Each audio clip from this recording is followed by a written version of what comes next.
Hello students, how are you all? Today we'll start a new topic of unit third in agriculture. That's name is cell. ठीक है? You know very well. In case of agriculture, we'll study about plants and animals. Okay, I have told you. We should know that each and every living organism is made up of by cell, like plants and animals. Okay, that's why we can say that cell is the structural and functional and biological unit of the life of living organisms. Okay, let's start this topic. There is a special branch of science that is called cytology. In cytology, we study about cell. Okay, and I have told you, in case of body organization of living organism, okay, their body is made up of by cell. Clear? That's why we can say that cell is the structural and functional unit of the life. Okay, you should know that on the basis of the number of cells, there are two kinds of living organisms. Okay,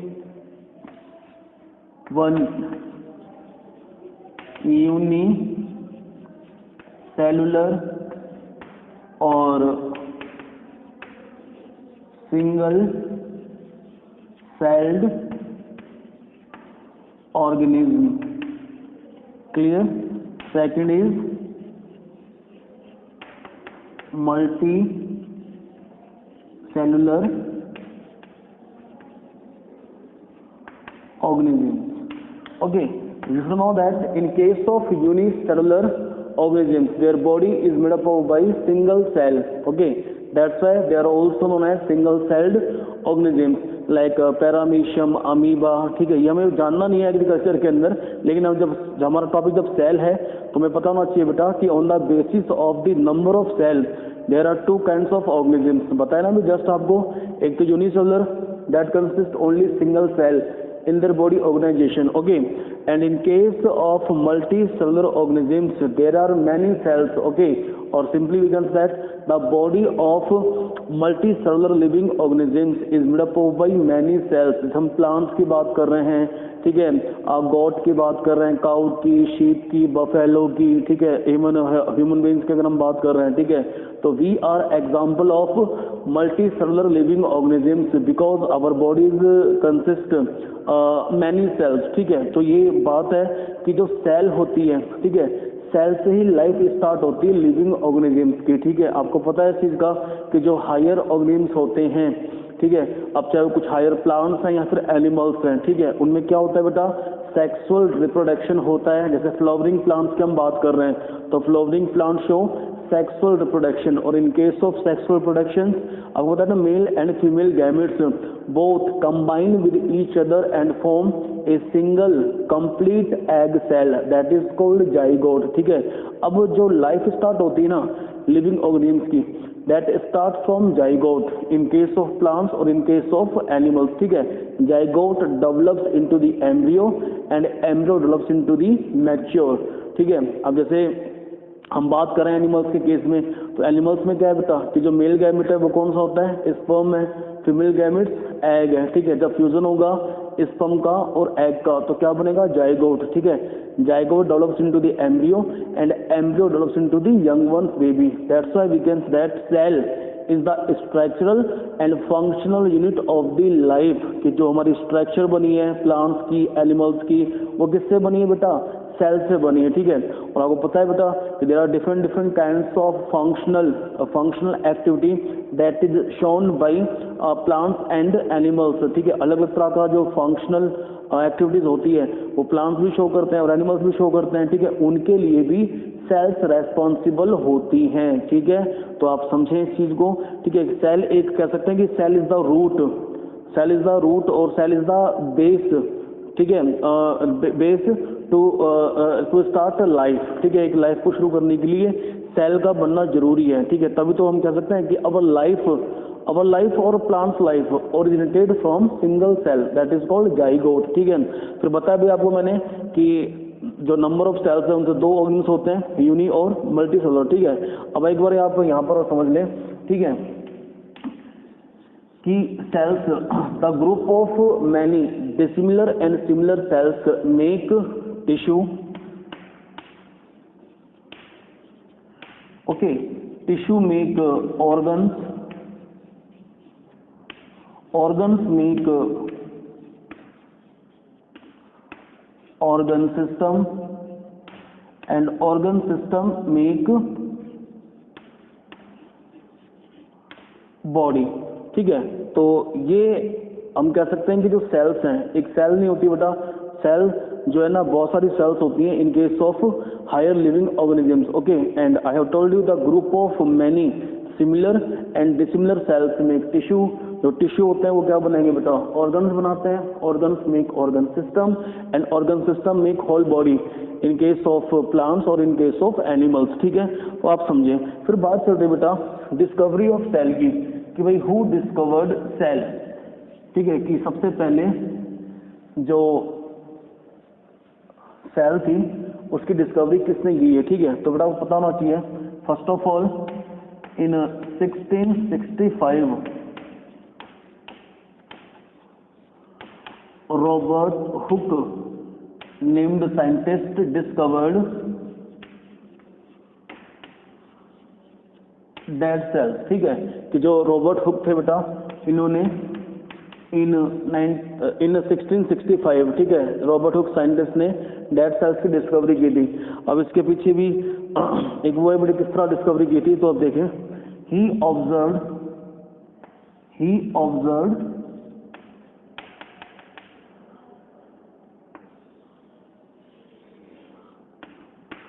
the bark of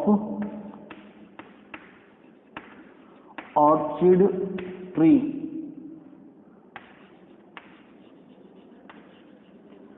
under the microscope।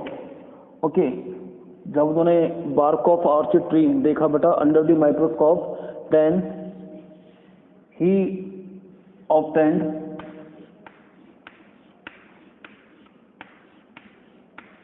honeycomb like structure। तो किस तरह की structure मिली बेटा उनको,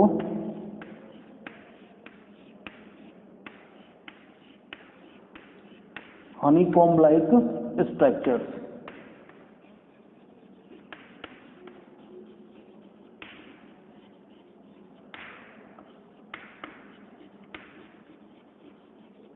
Okay, and he gave name to each chamber as a celluli।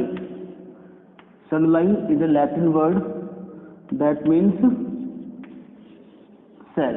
ठीक है, अब आप समझे दोबारा कि first of all Robert Hooke named scientist discovered dead cells in 1665। Okay, when he was observing the bark of orchid tree under the microscope। okay, then he observed honeycomb like structures। okay, and he gave name to each chamber as a celluli। जो हर एक chamber था उसको क्या नाम दिया बेटा उन्होंने, cellulae. ठीक है, and I have told you cellulae is a Latin word that means cell. ठीक है, तो हम कह सकते हैं कि जो सबसे पहले डेड सेल की डिस्कवरी की है वो रॉबर्ट हुक ने की है। ठीक है, फिर क्या बेटा कि अपनी इस डिस्कवरी के बारे में, ठीक है, ही wrote in a famous book that name was Micrographia। ठीक है, अपनी इस डिस्कवरी के बारे में बेटा उन्होंने किस बुक के अंदर पब्लिश किया था, माइक्रोग्राफिया के अंदर। ठीक है, अब हम बात कर रहे हैं लिविंग सेल्स की, तो बात होगी डेड सेल्स की। ठीक है, अब लिविंग सेल्स का हम जानेंगे कि हु डिस्कवर्ड लिविंग सेल्स।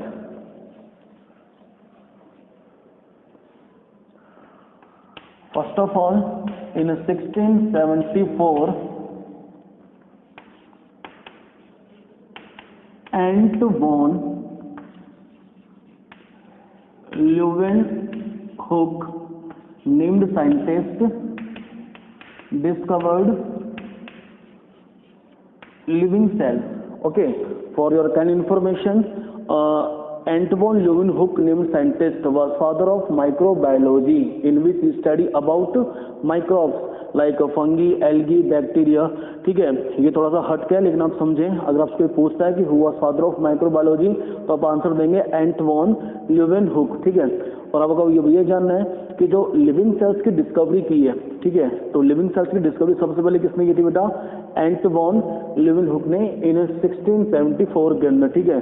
अब इसके पीछे भी एक हिस्ट्री है कि भाई कैसे उन्होंने डिस्कवरी की थी इसकी, ठीक है। जो एंटवन ल्यूवेनहुक थे बेटा, ही वॉज डच मर्चेंट, ठीक है। उनकी हॉबीज थी to observe different kinds of things under the microscope, okay. Once he was observing pond water under the microscope, ठीक है। जब पॉन्ड वाटर ऑब्जर्व कर रहे थे बेटा under the microscope, okay, then he observed some small microorganisms, okay, and these microorganisms are moving here and there। तो उन्होंने बताया कि जो ये लिविंग माइक्रोब्स होते हैं, ठीक है, these living microbes consist living cells, ठीक है। तो हम कह सकते हैं कि इनके अंदर जो स्मॉल माइक्रोब्स थे, ठीक है, इनके अंदर ही डिस्कवर्ड लिविंग सेल्स, ठीक है। तो आप समझे डेड सेल की डिस्कवरी किसने की है? रॉबर्ट हुक ने। और लिविंग सेल की डिस्कवरी किसने की है बेटा? एंटवन ल्यूवेनहुक ने, ठीक है। अब हम बात कर रहे हैं बेटा टाइप्स ऑफ सेल, ठीक है, कि जो सेल्स होती हैं वो कितने टाइप्स की होती हैं, ठीक है।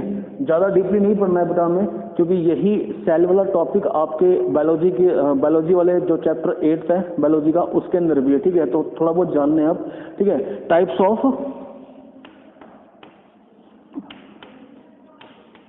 Of cell, mainly there are 2 types of cells, prokaryotic cell and eukaryotic cell। First of all we'll study about prokaryotic cells, ठीक है, कि जो प्रोकैरियोटिक सेल्स होती हैं वो क्या होती हैं, ठीक है। तो आप जाने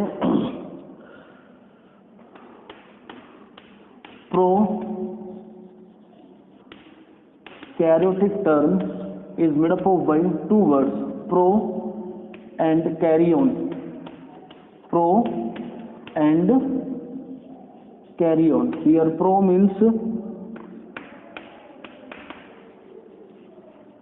primitive and carrion means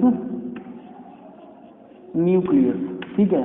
कि अब जो आपको ये जानना है बेटा कि prokaryotic cell consist primitive type of nucleus, okay, or simply we can say that there is no well developed nucleus is present in case of prokaryotic cells, okay। जो lower organisms होते हैं बेटा, ठीक है, they consist प्रोकैरियोटिक सेल्स, जैसे Archie bacteria है, you bacteria है, ठीक है, ब्लू ग्रीन एल्गी हो गया, माइकोप्लाज्म हो गए, ठीक है। Their body is made up of by prokaryotic cells, okay. और जो मेन डिफरेंस है बेटा प्रोकैरियोट्स और यूकैरियोटिक सेल्स के अंदर कि in case of prokaryotic cells there is no well developed nucleus is present, ठीक है। एक तो ये डिफरेंस है। दूसरा क्या होता है बेटा कि यहाँ लिख देता हूँ पहले मैं कि nucleus is absent in prokaryotes के अंदर, ठीक है। ये प्रोकैरियोट्स के कैरेक्टर्स हैं। दूसरा जो साइज होता है प्रोकैरियोटिक सेल्स का लेस देन 10 माइक्रोमीटर, ठीक है। माइक्रोमीटर क्या है बेटा कि जो सेल का साइज होता है उसको मेजर करते हैं by the help of a measuring unit that is called micrometer. Micrometer क्या होता है ये भी समझ लें आप कि एक जो सेंटीमीटर होता है बेटा इट हैज 10 मिलीमीटर। कितना मिलीमीटर होता है बेटा एक सेंटीमीटर में? 10 मिलीमीटर, ठीक है। 1 मिलीमीटर का 1/10 पार्ट, ठीक है, 1/10 जो पार्ट होता है बेटा वो क्या होगा? माइक्रोमीटर, ठीक है। तो अब जो प्रोकैरियोटिक सेल्स होती हैं उनका साइज कैसा होता है? लेस देन 10 माइक्रोमीटर, ठीक है। तीसरा जो कैरेक्टर है, ठीक है, वो ये होता है बेटा कि well developed cell organelles are absent, ठीक है। कि जैसे गोल्जी बॉडी है, माइटोकॉन्ड्रिया है, एंडोप्लाज्मिक रेटिकुलम होता है, ठीक है। तो जितने भी जो वेल डेवलप्ड सेल ऑर्गेनल्स होते हैं they are absent in prokaryotic cells, okay. Prokaryotic cell consist only single cell organelles, that is called ribosome. Okay, I think so that you have learnt about ribosome in lower classes. कि जो ribosome होता है it is known as protein factory, ठीक है, protein machinery और protein factory कहलाता है, ठीक है, वो प्रेजेंट होता है प्रोकैरियोट्स के अंदर, ठीक है। अब बात चल रही है कि सर जब इनके अंदर न्यूक्लियस एब्सेंट रहता है प्रोकैरियोट्स के अंदर, तो इनका जो जेनेटिक मटेरियल होता है डीएनए, वो कहाँ प्रेजेंट होता है, ठीक है। तो आप समझे बेटा, एक तो आपको ये जानना है कि जो क्रोमोसोम्स होते हैं, क्रोमोसोम्स इनके साइटोप्लाज्म के अंदर पड़े रहते हैं, ठीक है, क्योंकि बताया ना कि वेल डेवलप्ड न्यूक्लियस तो होता नहीं है, ठीक है, इसलिए कहाँ रहेंगे वो साइटोप्लाज्म के अंदर, ठीक है। अब क्रोमोसोम्स भी इनके अंदर दो तरह के होते हैं प्रोकैरियोट्स के अंदर, ठीक है। जैसे ये स्ट्रक्चर है प्रोकैरियोटिक सेल्स की, ठीक है, कि ये तो सेल वॉल है बेटा, चलो ये बना लो फिर समझाऊंगा आपको मैं।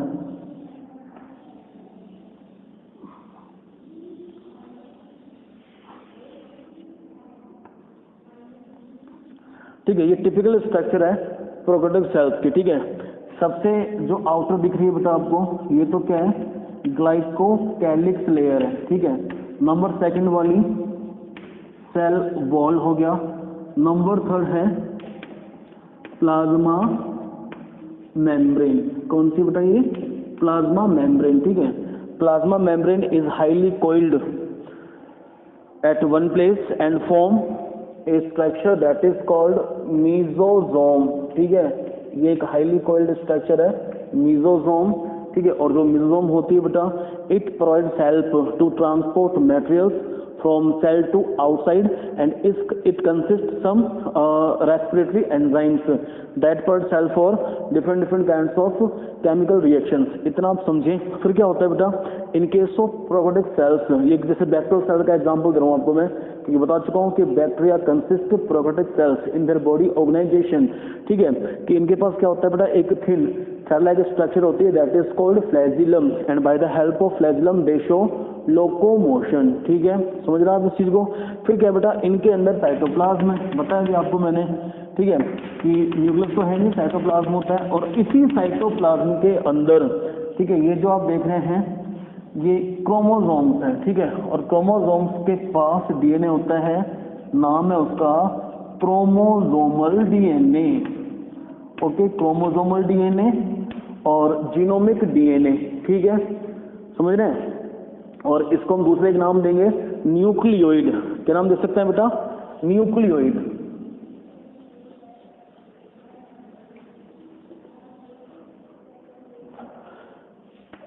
It is also known as nucleoid, okay. कि जो न्यूक्लियोइड होता है बेटा, it has naked DNA without covering और without surrounding by the help of nuclear membrane because nucleus is absent, ठीक है। और कुछ इसके अंदर बेटा एक्स्ट्रा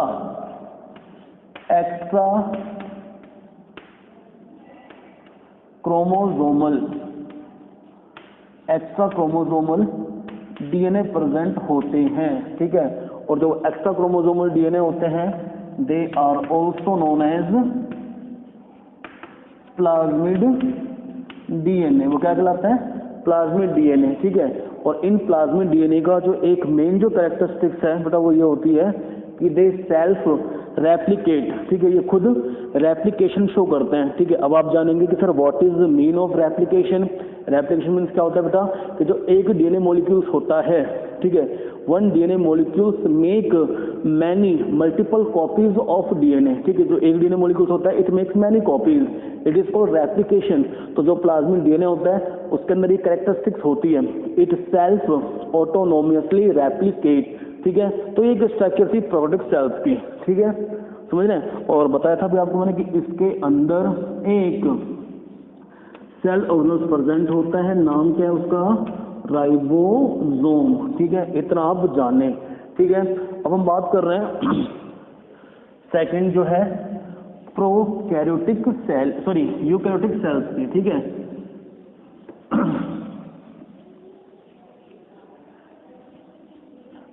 यूकैरियोटिक सेल,